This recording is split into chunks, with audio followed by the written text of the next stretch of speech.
Una mascotte per raccontare una città, una squadra e una passione. A Treviso entra nel vivo la sfida creativa che porterà alla nascita del nuovo simbolo del club biancoceleste.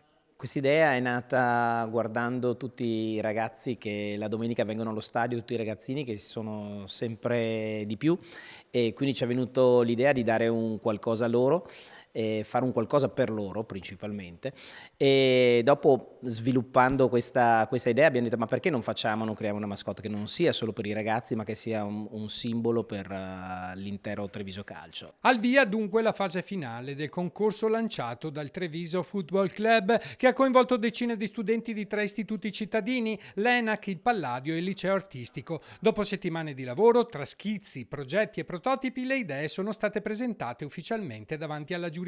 In prima fila anche il sindaco Mario Conte, che insieme agli esperti dovrà scegliere quale proposta diventerà la mascotte ufficiale dalla prossima stagione. Ricordo che siamo tornati tra i professionisti, quindi in Serie C, una grande soddisfazione, questo sempre grazie al Presidente che ha fatto fare un salto di qualità importante alla società, però adesso siamo chiamati a scegliere la mascotte che dovrà rappresentare la squadra e la città per i prossimi anni, quindi è un lavoro davvero complicato perché gli studenti hanno fatto dei lavori davvero meravigliosi.